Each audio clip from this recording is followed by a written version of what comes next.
Hello YouTube, here we are with Robbie Nishida, famous Formula D driver, Japanese Ebisu person. He's, whatever, he's still a driver. We're up here on top of the landslide at Ebisu Circuit. I've always wondered, is it Ebisu Circuit? Ebisu Circuit? Ebisu. Ebisu. Ebisu. Yeah. Ebisu. So it's just hard. I hear people say Ebis. It's consonant, vowel, okay. Japanese. Anyways, every year, but we haven't done it for multiple years, at Matsuri, we were doing a lovely interview, and I love talking to him because he's the bridge between like Japanese, American, all the different languages, the different styles. He's been around drifting forever. Yeah, so I for love a long time. How many years? 20, a lot, 25 years maybe? God, that's so long. He's been at the top of the game. You podiumed or? I podiumed. You won or top three? No, I podiumed. But I mean, podiuming at the top level of driving in the world means he's one of the top drivers in the world. Hey, but does everything. Back in the days though. Back in the days. That's okay. No, but I think it's more of what you do now. Now you drive a Miata. Yeah, now I drive a Miata. So I used to drive a GTR and, you know, 350Z, whatever, then SC, and now Miata. All right, so he answers questions for us that I always want to ask people. What you got? You must have been like cooking up some questions. Well, it's either like I ask Samit, I ask you, or I ask Alexi, who are also bridges, I think, or like Andrew Gray, and everybody has a very different perspective. Yes. So I was gonna say, like, how was the last 4 years in Japan with drifting, professional drifting, like car prices went nuts. Yep. What are like the standout things that you wanna like tell us about? I think it... If you would like to drive at Ebisu Circuit, hit up powervehicles.com for a car. And also special thanks to whatmonstersdo.com for making all my trips to Japan possible. Go to their website, buy something. Well, we still do have missiles and everybody enjoys drifting. But like you said, everything just got super expensive this past 3-4 years. And you know, that goes to the whole 25-year rule with exporting and all this other stuff too. But at the same time, I think, now I think we might be going back to normal, but like the yen rate is different. That's why a lot of Japanese people aren't buying American stuff, because it used to be about $1 to 100 yen or something like that. Now for you, it's, everything's like 20-30% off when you come to Japan. That's why it's easier for foreigners. Which is nice, but the cars are 5 times as much. Exactly. So I think that's what happened, where the cars started to go up in price, and everything kind of happened. It was like the perfect storm maybe, and it all happened, and now the cars are expensive, and you know, Japanese young guys still aren't as into, you know, cars as how they used to be. So it was just kind of like everything happened together. But it kind of narrows it down where now you know the people who really want to do it and who are just kind of like, oh, I kind of want to do it. It's like you really have to do it. It's a big commitment. Yeah, you have to, you know, commit. So it's probably the same in the States, where there's less people that are kind of into it, and there's more car enthusiasts now, I think, because a lot of people are more... how can I say it? They'll buy an older car and they'll clean it up and they'll save it. Where people like us, where, I mean, I don't know why we did that, and I'm sorry for everybody too, but we would like, you know, get a car, beat it up, throw it away, get another car, beat it up, throw it away. So the whole recycle thing, maybe it is good for the world now. Because you said things are gonna go back. Do you mean car prices are coming down? No, I think... You're like, not that. No, not that. But it's gonna be the yen rate. And I think the whole new trend is coming too, because I think there's a lot of like, let's say automatic car drifting, and there's a lot of people that are happy with something basic, where that's why I got the Miata too, because I don't want to have to buy a lot of expensive tires. I want to be able to just kind of go anywhere and just zip around real quick and have a good time. And the car was very inexpensive, and it's probably going to get expensive soon anyways. But I think for people like us who just want to drift, it's just too expensive. And like you know too, like we've done it at a level where it's super expensive with the competition and everything. It doesn't make sense anymore, where I can't have a 800 horsepower car and get 265, 285 tires and make 2 laps and the tire's gone. I can't afford that anymore, because you know, before we were you know, lucky to have sponsors and stuff. So yeah, for normal Joe Schmo nowadays, it's like you have to kind of tone it down and just actually enjoy drifting as the sport, not for anything else, I guess. Is that because you're getting into like a later stage in your life where you no longer want to work so hard to enjoy your hobby? Because like when you were young, you would have done that. You know what I mean? Like you did do it. You made everything work. But you made... I know one thing though, I always tell my friends too, that same as Shinji, who we kind of started about the same time. I don't think I would have been drifting if the cars weren't that cheap. Oh, that's a good point. Because I mean, when I was 18, I was making minimal. It was like $6.67 an hour, and I was working at Burger Ing, and the yen rate then was like 80 yen to a dollar, so I was getting paid in dollars. So technically, I was only making like $800 a month, and I had to survive off that, pay rent, you know, pay insurance, And you can still cars drive and still stuff. somehow. But I was lucky because Corollas back then were pretty much free or $300, and we found tires, and that was the only reason why I was able to do it. Like if I was in the same financial situation as I was when I was 18, now there's no way I wouldn't even have a car. I'd probably have a K car and just a normal daily. Yeah. I have to think about that and like mull that over for a minute, because it's so many people would not be into the sport whatsoever, especially like I've always thought of you as like an everyday person, if you know what I mean. You know how you meet so many people that are super rich in drifting, or you know, this or that. You're so down to earth and everything. Like you I'm come normal. out here, yeah, you're normal. Okay, well, But you meet so many people that are not normal nowadays in drifting, it breaks my brain. oh yeah, no, that's why like Yeah. when you look at it, you kind of get numb or you're jaded. Like how we go to a competition and like I see all these 1,000 horsepower cars and it's kind of like I just walk by and I'm like, you know. But for some people it's like, oh my God, you know. But that's just normal. But I think for us, we have to be in that stage to think about what's next, because it's always easy to just throw money at a car and make it better or buy a car that's good or something. Where now that's a different category where we stepped out of it. Now I'm thinking about more of the common, like for the going back to where I used to be and say, hey, if I was looking at myself now, of course I would see myself driving a badass car and be like, oh man, I want to be like that. But some people just can't do it. So I want people to kind of, maybe this is more for the Japanese crowd too. I think it's more important to just take whatever you're driving and go to the track and just enjoy that, not have to have this or have to have that. Start somewhere and enjoy it. Then I think once you get into it, that's when people can commit more and say, okay, I really like it, so I really want to put this much money into it. Not like, oh, that looks cool, I want it, and you buy it, and a lot of young guys are in debt, you know, and then they have like a half-built car that's not finished yet. So if they can at least go and try it and really look into it, and financially, I see a lot of guys like from the base, for instance, like from the military base, they go out and then, you know, they're young GIs, they get a loan and then they buy JZX. And then next thing you know, there's like, oh, you know, oil leaking. Oh, can't fix that, have no money. Oh, I want to go to the track. Oh, can't, you have no tires. Oh, it costs, you know, the tolls and the gas.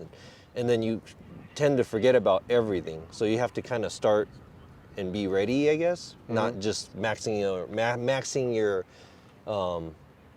financial part of it just on the car, but you kind of have to look at the big picture. So I'm kind of stepping back and looking at it. That's why I got my automatic car and the Miata too. It's like very normal where I didn't really have to do anything. I technically bought it online and anybody can do the same thing. So it's like when you see it, you just have to drive it hard, or, you know, and obviously we're more experienced drivers, but people can actually do that.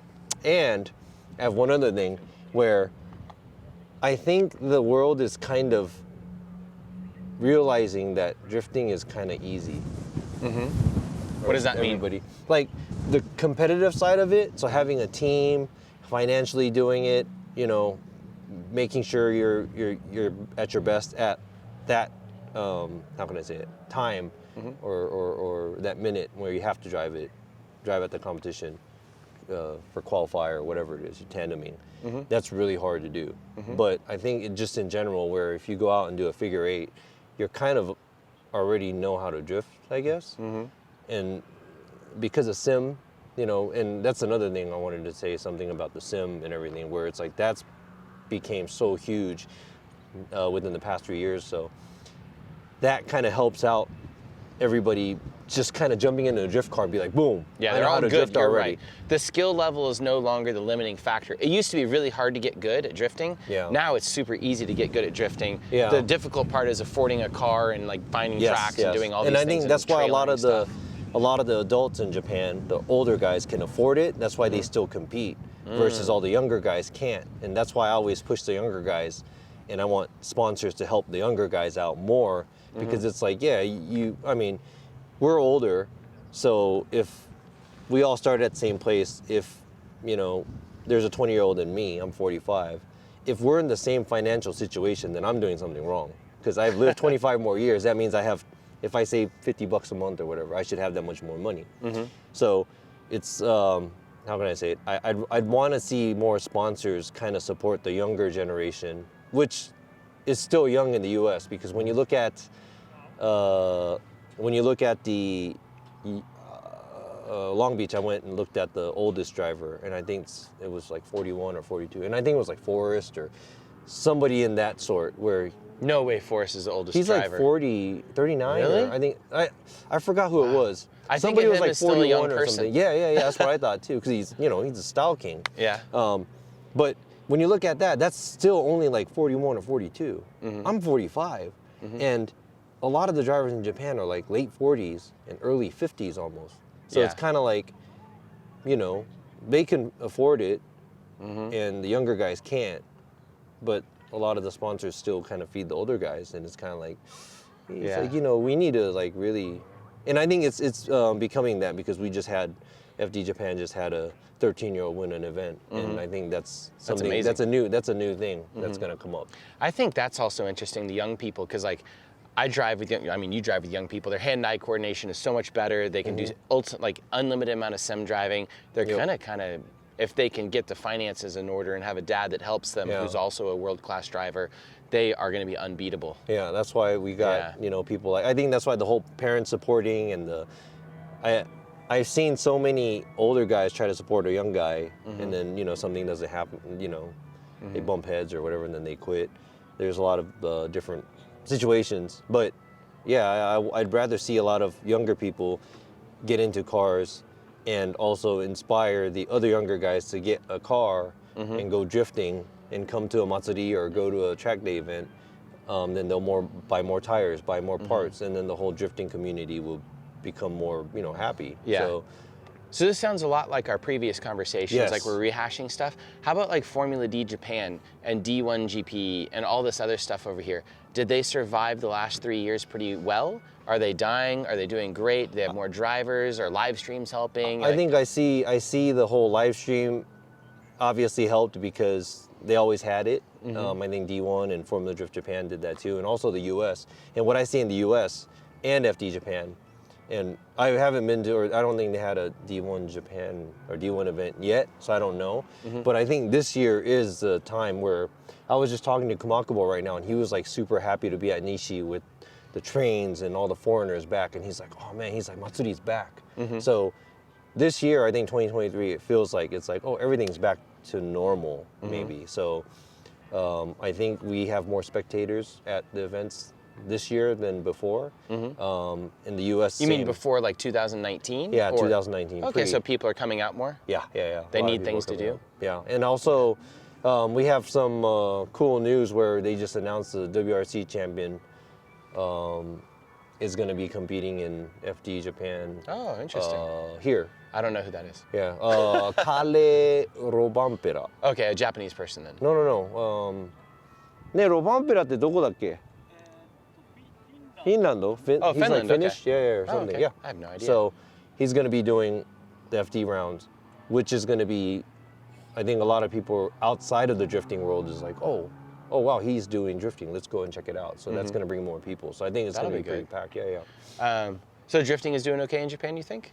Yeah, I think so. In general, everything is, there's, I don't think there's less people. There's more people that are into it. But going back to the whole subject about keeping the cars, I think there's more of the cleaner, like, more street stance looking cars that still drift. And I think those guys are kind of like preserving the cars more. And I see a lot more of that. They're not missile carring it so much? Oh, yeah. No. Not much missile cars.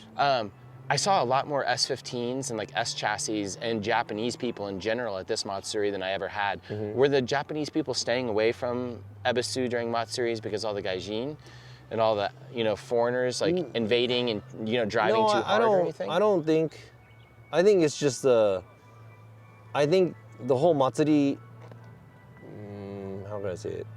A lot of people.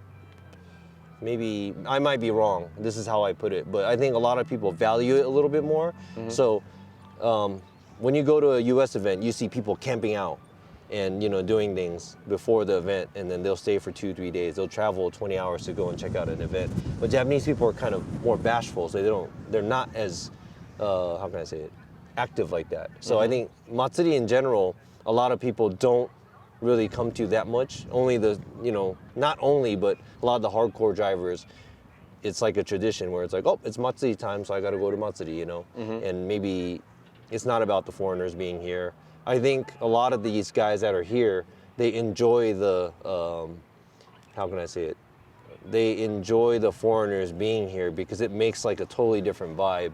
Where you go to a normal Japanese track day event, it's just all Japanese people. Versus when you come to matsuri, it feels like you're in an international place where it doesn't even feel like you're in Japan anymore. Because earlier we were in Nishi, I'm like looking, and there's like the spectators, like over half of them are just from somewhere else in the world. I mean, and this is something Japan needs, I think, because I think 3%, only 3% of the Japanese population is foreigners. 97% is Japanese.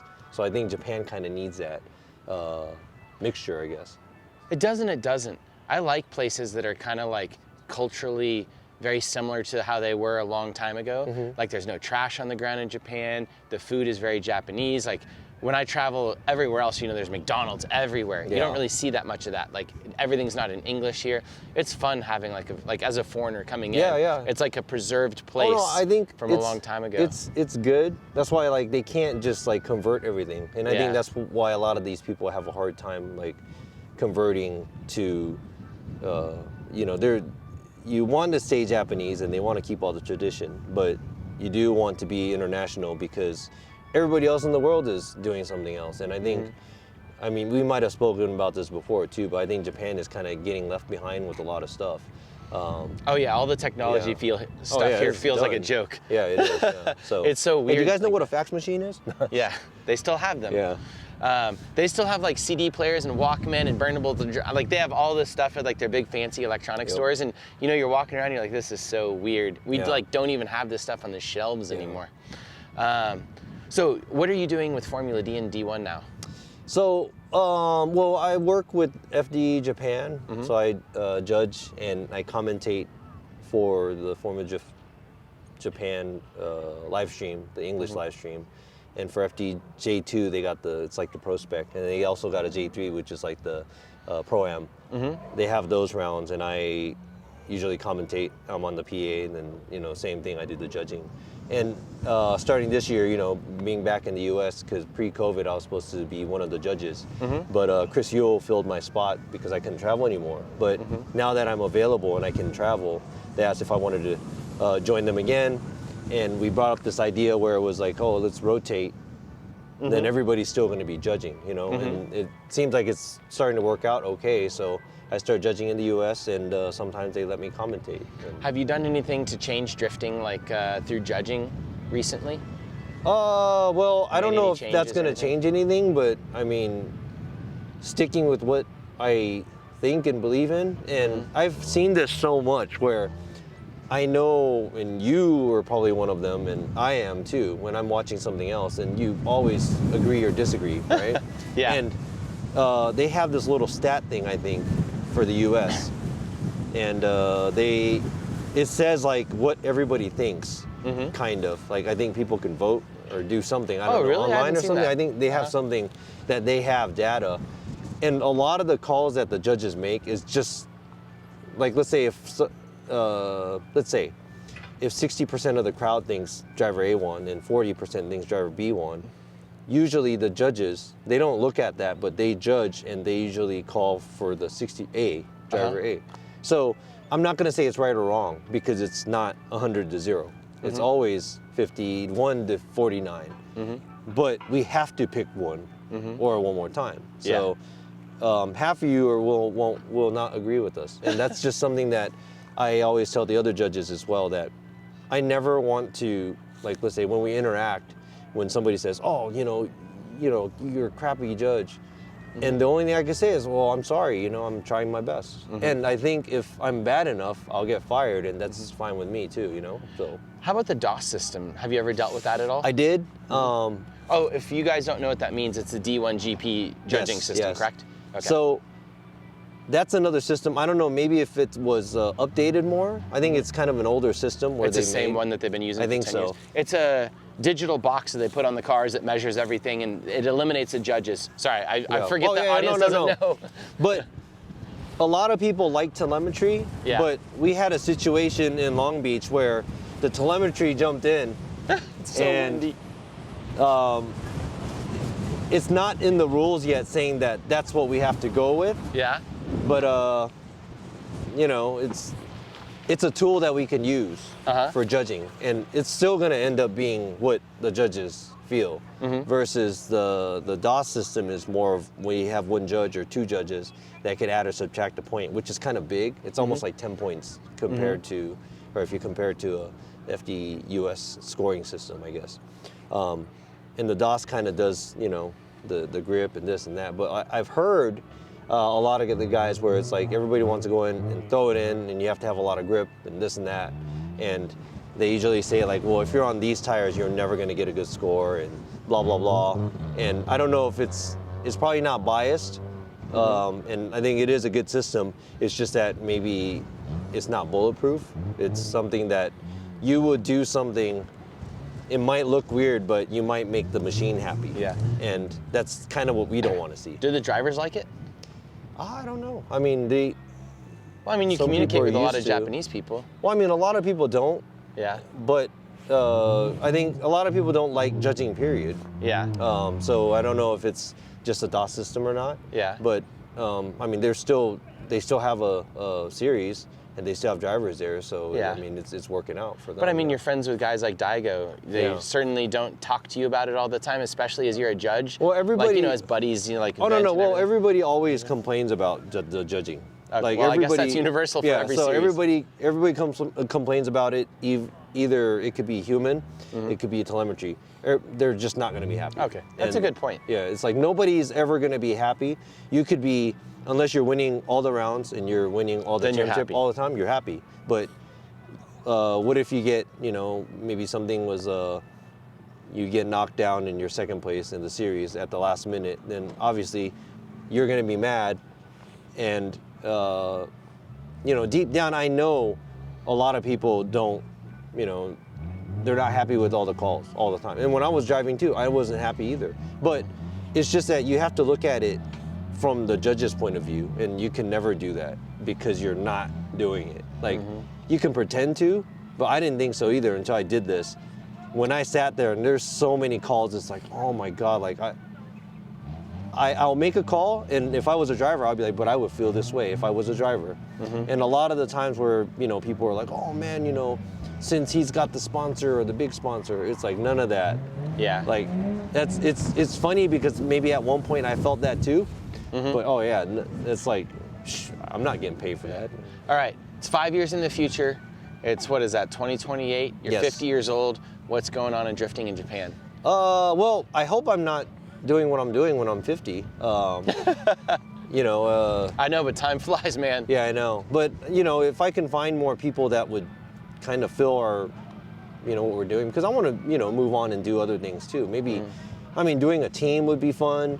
You know, I don't want to drive. I want to do like a team, or maybe even work more closely with the series, but not a judge. Do something else. Maybe promote it, help promote it, or I don't know, do something else. That might be fun too. But Interesting. I don't know. It's just, I think when you're doing the same thing for a while, you kind of want to change. And, you know, I want to get with something that's like faster, like the progression. I think FDE Japan is like a very slow, you know, it's going up, but it's very, very slow. And sometimes I'm just kind of like, you know. Have you thought about, our buddy Tomas has like 16 Polish people with him, and he's doing tours and stuff, and that's how he makes a living now. Wow. And I see all these people doing different types of like business models around drifting, and like I'm doing Drift Week, which is, you know, pretty wacky. Have you thought about doing anything like that, combining your ability to speak English? Oh, I would love to. Take cars places, do, you know what I mean? I think I suck at that. Like, Yeah. I really suck at when. It is like, so let's say- windy, I apologize, guys. You want to go jump between the buses? Yeah, when you're What? ちょっとバスのとこ行こうぜ. Yeah. When you're dude, I wonder if a bus is open. yeah, I think I turned it off. Yeah. Dude, we look like we're like doing something bad. Yeah. We'll just stand over here. Is it open? No, I think it's locked. All right, here we go. Keep going. Yeah. So if I think if there was a system, I'm really bad at starting the system. Like I have a lot of like T-shirt designs I want to sell. I want to do this. I want to do that. But I was like, ideas pop up, but it's like, I'm too dumb, and I don't know how to start that. So like, same as the whole tour thing. Like that'll be cool. It's just that I don't even know where to start. I mean, there's a lot of people like I talked about in the past. I was like, if you had a few cars, you could take a bunch of us to Ebisu Circuit and Minami and like, take a tour around. People pay you. There's not a lot of people in your shoes that speak English and Japanese and can facilitate that. Because a lot of us, like we've been driving at Ebisu forever. We're doing the exact same experience over and over again. And you see how many people come to Ebisu and spend, God, $30,000, $40,000 a trip. You could capture some of that and facilitate something. I'm just thinking out loud. Because otherwise, so if you guys want that to happen, Aaron will make that happen. And he'll hire me, and no, it's not for me. It's for him. Too many cooks in the kitchen. I think my problem is, and this has nothing to do with being greedy or anything, but I'm not. I think I should be a little bit more, but I'm really like, and I was brought up like this, and I'm kind of like, oh, you know what, it's okay, or I'll help you. You got a family, you got to put a kid through college, you got to make money. So hey guys, and these people come and give me money. Yeah. I mean, for instance, like even on Drift Week, you could bring over Japanese people if they want to do that. We could facilitate that. You would be their handler, if you know what I mean? I think, and maybe that's why we were talking about the couple years from now. I mean, I would love to do, help out the drifting community in whatever way it is, if I'm judging or doing whatever. But then it's just like the Drift Week thing too. It's so hard with the schedule. Because I have to drop something, because I gotta either not do FDE US or not do FDE Japan anymore, because it's always like, oh, you got one weekend open, and the next weekend it's like, I'm flying to the States, and I come back, and next weekend's in Japan. So I think that kind of, that's going back to what we were talking about, maybe in 5 years, something like that, maybe that's something that I would be changing, where it's like I can concentrate on doing something else, and I can help out sometimes at the event, but I don't have to be at all of them. Yeah. Ooh, I have a good idea. You could be, Option Video has transitioned into YouTube videos, right? Yeah. They need an English guy like you that could do the driving and stand in a race suit and like subtitle it all. That would be really cool. But I think... I'm just brainstorming. Yeah, no, that'll be awesome, and that's something that I wanted to do before, because that's something that I like to do. I like driving, I like talking, Yeah. And, I'm not dumb. I may be kind of, but... we drift, we have to be certain amount of stupid. But I think it's once again, not talking smack about anybody, but I'm really not good at selling myself. So I think when if somebody says there's an opportunity, I'm not the one who's going to be like, oh, I'll do it. I'm more of like... Write them a proposal and send it to them. Think about how many few world-class drivers can wear a race suit, look good, you know what I mean? Like go stand in front of a camera. Hard. No, you've got it. I was going to say, you can speak English, you can speak Japanese, you can be an international host that's well respected as a driver. Kind of like Arito and Taniguchi and all these guys. They're very respected as drivers, and they make good characters. But I think the difference is that I've done things in the U.S. more than everywhere else outside of Japan. Exactly, which means you could bring an audience to them which they need. They could open up a YouTube channel which is an English version, and then remember how they used to do subtitled versions? Yeah. You could be the voice that subtitles them, and you could also be a character in the show. I love this. We're brainstorming for him. I should be his manager. Yeah, you should. No, but I was going to say, think about that. English is a larger language than Japanese. It could be a larger channel than their other channel, and they're already making all the content. Yeah. Have you seen Mr. Beast does that? He does that in every language now. He has like 60 YouTube channels. He makes more on like Brazilian and Chinese versions of his own stuff than he does on the biggest not following, but like let's say Fausto, the Sideways Experience car, his car, and then Mikey driving for FDJ2, like when they drive, and obviously like Samit and any other YouTuber drives, the comments go crazy. But like you said, I think right now, like Brazilian, Chinese, like that crowd is just like. Yeah, I think you need to do this. That's a good idea. Yeah. And it's turnkey audience, and do they have a budget? They seem to have a budget. I have no idea. But, I'm just saying, here we go.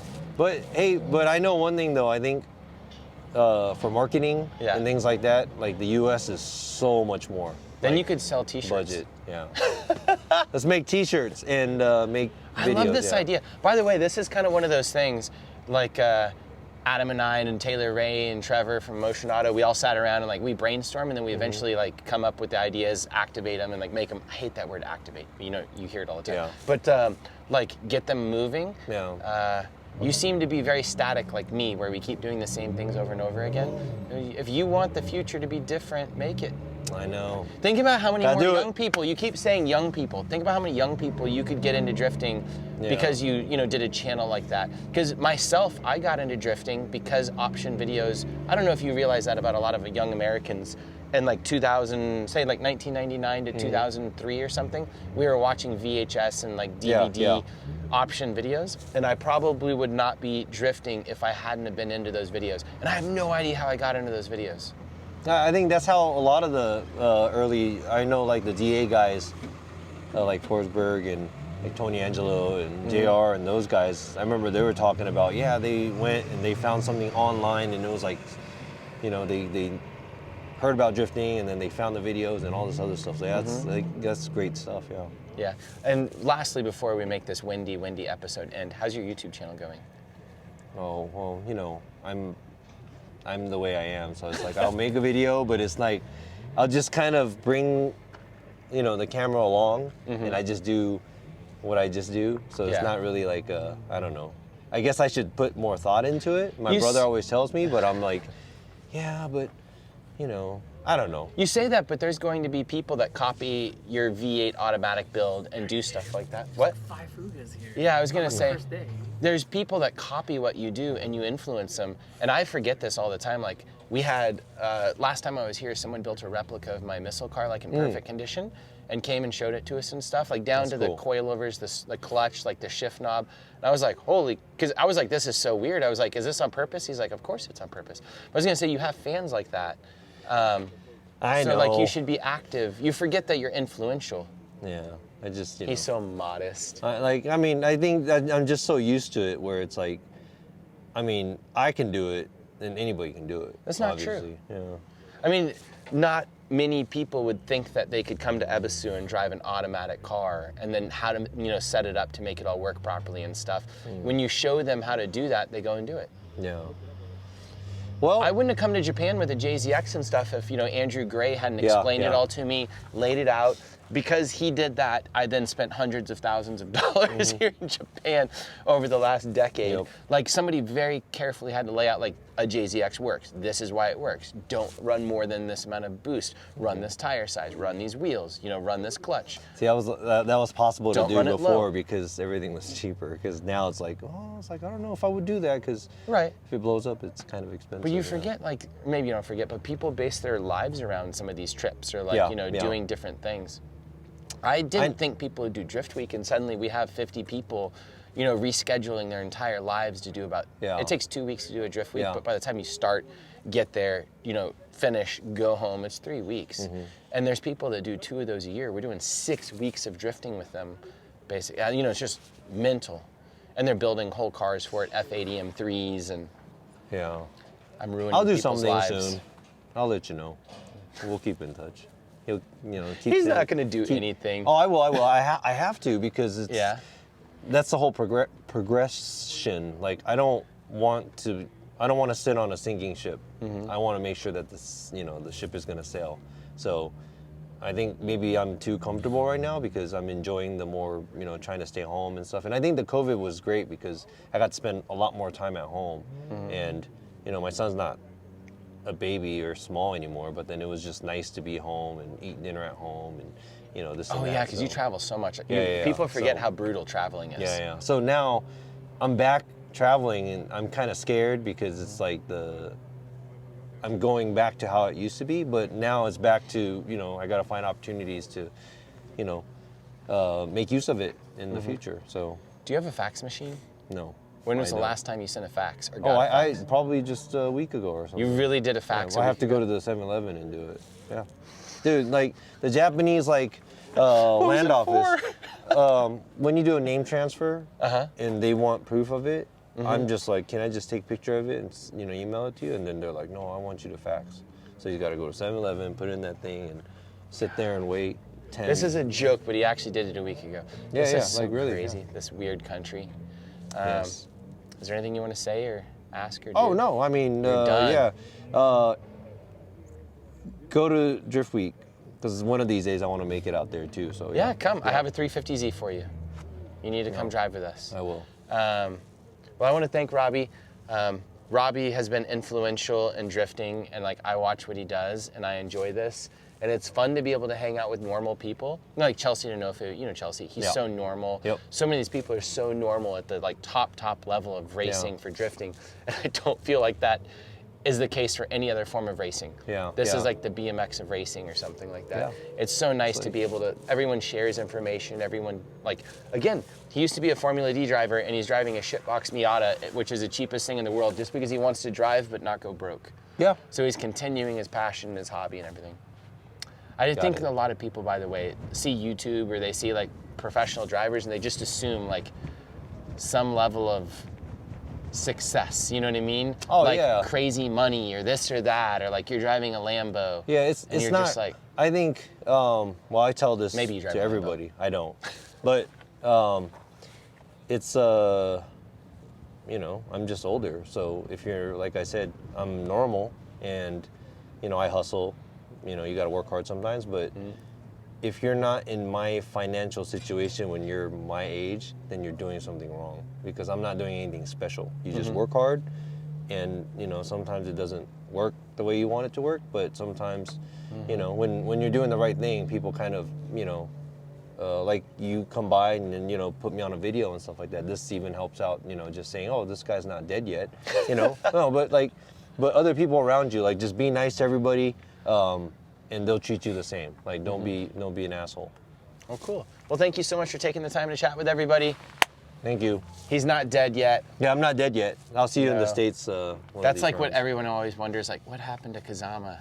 Remember in the green S15? Yeah, he's still alive. Yeah. Is he? Yeah. He was in Guam drifting.